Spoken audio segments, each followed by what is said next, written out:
The man I worked for had one of the biggest companies in New York City. He didn't own his own company. White man owned it, so they owned him. Nobody owns me, though. Bribery,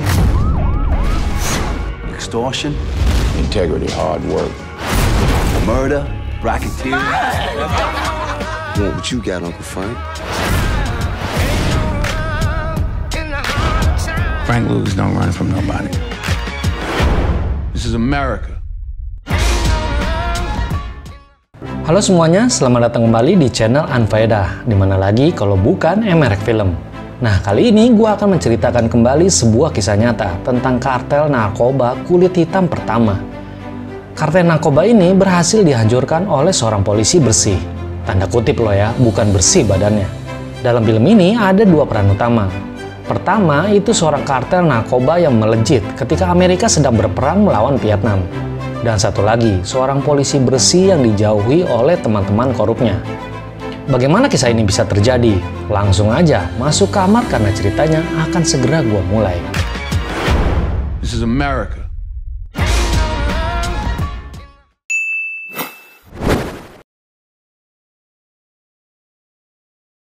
Awal film berlatar tahun 1968. Kita akan mengenal sosok ketua kartel narkoba bernama Bumpy. Di balik posisinya ada seorang ajudan yang telah setia bekerja selama 15 tahun pada Bumpy. Dia bernama Frank Lucas.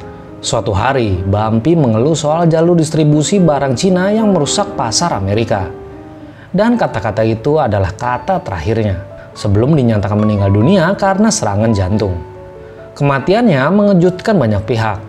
Banyak kalangan gangster, atlet, politikus, bahkan artis-artis datang pada acara kematian Bumpy. Pada saat itu, Frank menjadi sosok yang tidak diperhatikan. Di balik kematian Bumpy, ada seorang polisi yang mengincar para kartel narkoba di wilayahnya. Polisi ini bernama Richie. Richie adalah polisi jujur yang tak menerima suap dari para kartel saat ini.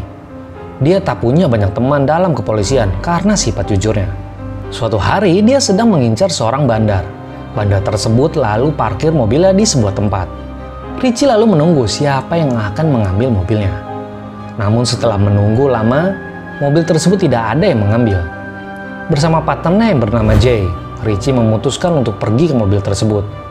Saat digeledah, ternyata mobil tersebut menyimpan uang hampir 1 juta dolar saat itu. Kalau dirupiahkan tahun ini, itu seperti hampir 14 triliun rupiah. Wow! Jay lalu menyarankan untuk ambil uang itu, namun Richie malah menyerahkannya pada atasannya. Hal ini yang membuat heboh dunia kepolisian. Tak ada yang percaya seorang polisi menyerahkan uang haram sebanyak itu ke kantornya. Seakan-akan Richie adalah aib buat polisi korup saat itu. Mereka menjauhinya dan memandang aneh cara Richie menjadi polisi. Di samping itu, ada seorang polisi spesialis narkoba bernama Trupo.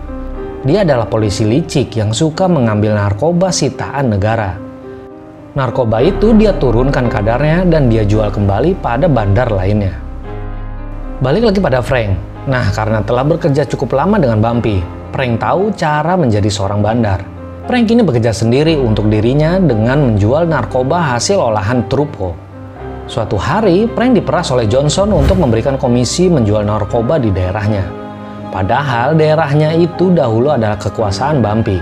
Namun Frank menolaknya. Frank pun pergi begitu saja. Frank lalu mengingat ajaran bosnya dahulu tentang cara menguasai suatu wilayah. Frank harus menjadi kartel untuk berkuasa. Dia lalu mencoba impor narkoba dari Vietnam yang punya kadar murni 100%. Pada tahun itu sedang terjadi perang Amerika dengan Vietnam. Dia lalu menghubungi seorang tentara korup yang berada di sana. Frank pun lalu pergi ke Vietnam untuk menemui tentara itu. Saat berada di sana, Frank hanya mau dapat narkoba murni dari tangan pertama. Itu akan memotong jalur distribusi sehingga Frank bisa menjual kualitas terbaik dengan harga yang murah. Mereka lalu pergi masuk ke dalam hutan untuk menemui pabrik narkoba terbesar saat itu. Frank langsung minta 100 kilo untuk dijual di Amerika. Awalnya pemilik pabrik menganggap Frank itu orang gila. Namun akhirnya mereka setuju untuk penuhi permintaan Frank. Frank lalu menyuap para tentara korup dengan memberi $100.000 untuk dibagi-bagikan dengan pesawat militer. tak ada petugas manapun yang akan periksa. Latar lalu berubah pada kehidupan Richie. Di balik pekerjaannya sebagai polisi yang bersih, istrinya menggugat cerai dan mencoba mengambil hak asuh anaknya. Kehidupannya saat itu seakan-akan sangat suram. Dijauhi polisi korup, digugat cerai, bahkan partner kerjanya juga bermasalah. Suatu saat Jay menelpon meminta bantuan Richie. Jay telah membunuh seorang bandar dan kini terjebak di dalam rumah yang dikepung oleh warga. Richie lalu datang dan mengeluarkan Jay dengan selamat. Saat di dalam ambulan, Richie melihat Jay sedang teler akibat narkoba. Dia pun mengetahui bahwa bandar tersebut dibunuh dan dicuri uangnya oleh Jay. Jay lalu memohon untuk tidak dilaporkan. Tapi Richie yang bersih tak bisa membantu Jay kali ini. Jay pun lalu kabur dari Richie. Balik pada Frank. Saat paket dia datang, Frank lalu cek kemurnian pesanannya. Dari situ kita mengetahui bahwa buatan Vietnam adalah kualitas terbaik saat itu. Dengan potong jalur distribusi, Frank bisa menjual dengan harga murah tapi kualitas 5 kali lipat lebih kuat. Frank memberi merek Blue Magic. Peredaran Blue Magic terus menyebar dan menjadi brand terkenal di kalangan kulit hitam. Ingat ya, Blue Magic, bukan Blue Band, bukan Magic Tisu, bukan.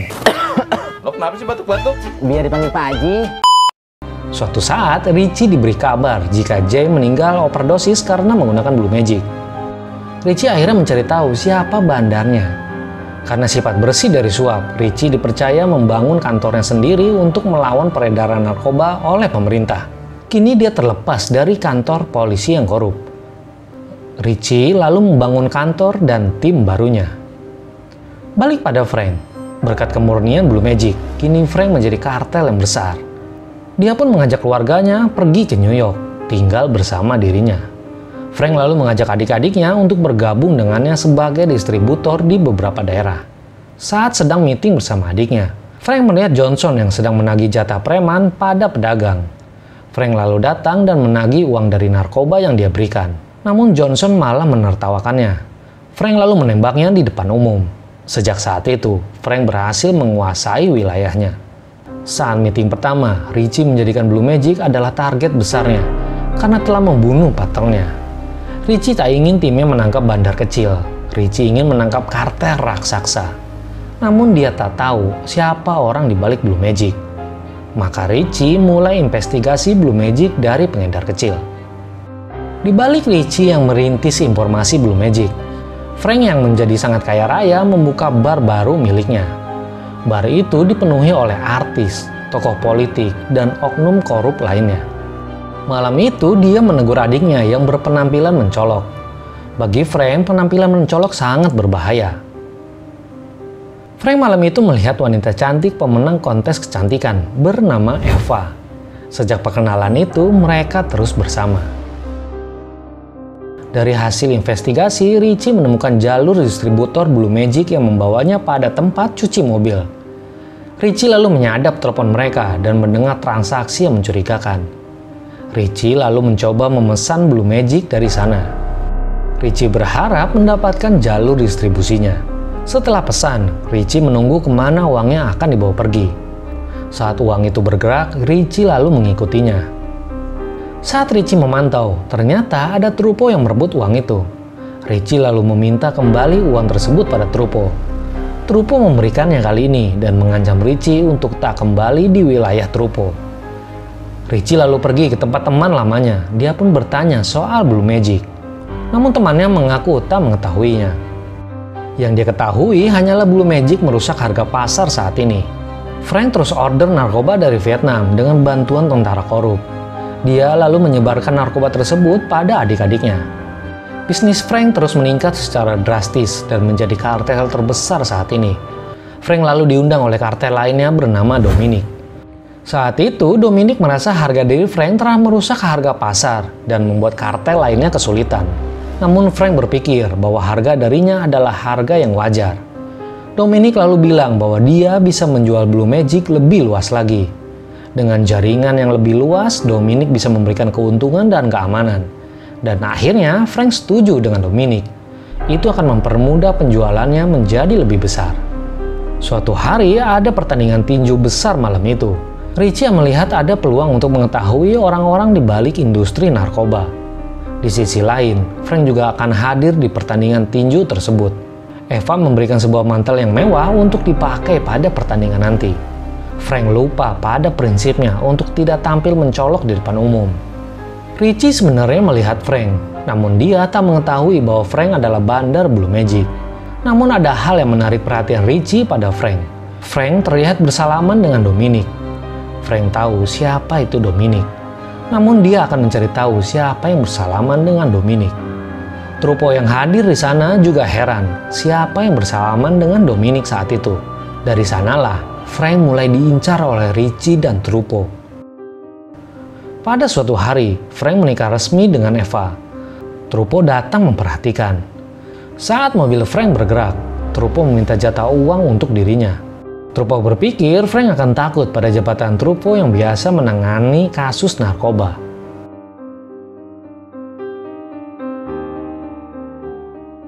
Tapi itu membuat Frank marah karena merusak hari pernikahannya. Pada saat sampai di rumah, Frank lalu membakar mantel pemberian istrinya. Suatu hari, Frank lalu balas dendam pada Trupo dengan membakar mobil kesayangannya. Di balik keributan Frank dan Trupo, Richie mengetahui identitas Frank dari plat mobilnya. Dia pun telah mengetahui seluk-beluk Frank dalam menjalankan kartelnya. Ada 5 adiknya yang bekerja untuknya. Yang pertama Dexter, seorang tukang laundry. Yang kedua Melvin, seorang mebel. Yang ketiga ada Terence, tukang hardware. Yang keempat Turner, tukang ban. Dan terakhir Hui, tukang servis mobil. Keseharian Frank juga tidak mencolok sehingga dia sulit diketahui. Dia biasa sarapan sendirian, pergi ke bar miliknya bersama istrinya, dan ke gereja bersama ibunya. Siapa yang menyadari dengan keseharian yang biasa, dia adalah pemilik kartel narkoba terbesar saat ini. Richie lalu bicara bahwa saat ini Frank bukanlah target utamanya. Richie ingin tahu siapa orang di balik Frank. Blue Magic telah meluas peredarannya. Pasti ada orang-orang besar lainnya yang menjaga Frank. Di balik keberhasilan Richie mengungkap identitas Frank, Frank malah mendapat masalah. Diketahui salah satu bandar telah mengoplos Blue Magic hingga tak lagi hebat di mata pemakai. Frank lalu pergi menegurnya dan menyuruhnya membuat merek sendiri agar tidak merusak brand Blue Magic. Saat pulang, Frank kembali mendapat masalah dengan Trupo. Trupo menggeledah mobil Frank dan menemukan narkoba di bagasinya. Namun Frank malah mengancam akan meledakkan rumah Trupo jika berani dengannya. Trupo lalu pergi dari Frank. Di dalam kantor Richie, ada 2 anggota FBI datang menemuinya. FBI ini memberi kode agar Richie berhenti mengusut Frank. Richie juga dihubungi oleh teman lamanya. Temannya lalu mencoba menyuap Richie dengan sebuah rumah mewah. Dengan jelas temannya meminta Richie untuk meninggalkan Frank. Frank yang mendengarnya lalu pergi meninggalkan temannya. Pada malam Natal, Frank melihat perang di Vietnam akan segera berakhir. Artinya jalur distribusinya akan berubah. Frank juga malam itu mempermasalahkan oknum polisi dan pejabat korup yang terus meminta jatah semakin besar. Frank yang lagi pusing memutuskan untuk keluar bersama istrinya malam itu. Pada malam itu, terjadi penyerangan pada istri Frank. Frank mengira itu adalah perbuatan bandar lainnya. Adik-adiknya lalu berkumpul dan ingin membalas dendam. Namun Frank menolak balas dendam pada malam ini. Trupo lalu datang pada Richie meminta bergabung untuk mengalahkan Frank. Namun Richie balas dendam pada Trupo yang dulu mengusirnya. Dengan jelas Richie bilang bahwa dirinya adalah polisi yang menangkap penjahat. Di sisi lain, koalisi Frank dengan Dominic dipertaruhkan karena penembakan yang dialami oleh Frank. Frank lalu menagih janji Dominic yang akan menjaganya dari bandar-bandar kecil lainnya. Mungkin saja pelaku penembakan berasal dari anak buah Dominic. Pola pikir Frank ada benarnya. Dia tidak mencari pelakunya, dia memanggil bosnya. Namun Dominic menjawab bahwa kesuksesan Frank lah yang menarik musuhnya. Sama seperti Dominic, sukses punya banyak musuh atau tidak sukses punya banyak teman. Saat itu banyak berita bilang bahwa Amerika akan menghentikan perangnya dengan Vietnam. Frank lalu pergi kembali ke Vietnam untuk pesan narkoba dan mencari celah untuk pengiriman setelah perang usai. Richie lalu menangkap supir adiknya Frank karena mencoba menembak istrinya sendiri. Richie lalu mengancam akan memasukkannya ke dalam penjara jika dia tak mau bekerja sama. Dengan terpaksa, dia ikut permainan Richie untuk merekam pembicaraan mereka. Dari hasil rekaman suara, Frank memberi kode pada adiknya. Richie berpikir kode itu adalah nomor pesawat yang digunakan untuk membawa narkoba Frank. Dan benar saja, itu adalah kode pesawat milik militer. Richie yang seorang polisi lalu menggeledah pesawat milik militer. Ingat, polisi menggeledah militer. Namun mereka tak menemukan apapun di sana. Saat Richie melihat peti mati, dia menduga narkoba tersebut disimpan di dalam mayat. Namun saat akan membuka, petinggi polisi datang dan memanggilnya. Di sisi lain, Trupo lalu pergi juga menggeledah rumah Frank. Namun dia tak menemukan apa-apa di dalam rumahnya. Insting Trupo pada uang sangatlah hebat. Dia berpikir mungkin saja Frank menyembunyikan uangnya di dalam kandang anjing. Dan Trupo memang ahli mencuri uang bandar. Malam harinya, Richie mengikuti kemana peti mati itu dibawa. Dari hasil pengamatan, benar saja, peti itu dibongkar dan narkobanya dibawa ke sebuah apartemen. Richie lalu minta surat penangkapan saat itu. Begitu surat penangkapan dapat, Richie dan timnya langsung menggerebek tempat Frank mengemas Blue Magic.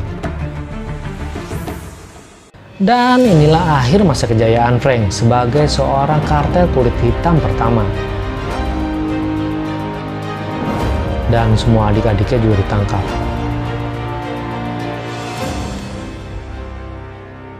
Saat di penjara, Frank masih mencoba menyuap Richie. Namun Richie menolaknya secara halus. Nah, kali ini Frank mencoba menggertak dengan bilang dia punya banyak orang yang akan bersaksi untuknya. Ada artis, politikus, dan para warga yang selalu diberi makan oleh dia. Richie lalu menepis dengan bilang dia juga punya orang yang akan bersaksi.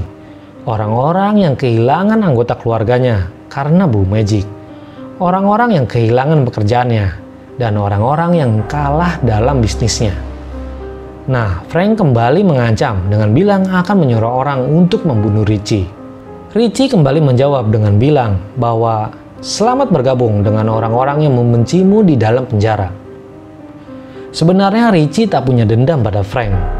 Richie hanya dendam pada oknum yang korup selama ini. Frank sadar dirinya harus melaporkan semua orang atau dia akan hidup selamanya di penjara. Frank lalu sepakat pada Richie karena Frank juga punya dendam pada polisi yang terus memerasnya.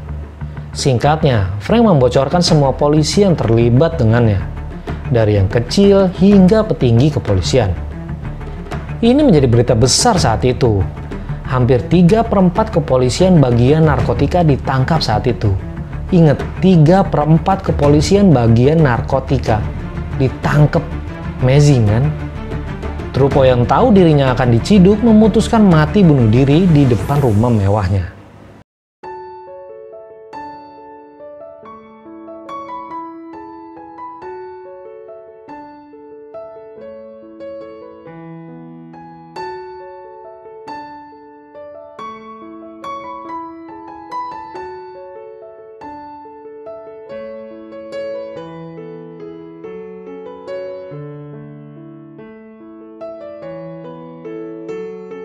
Richie yang punya divisi sendiri akhirnya mengundurkan diri dan memilih membela Frank di pengadilan.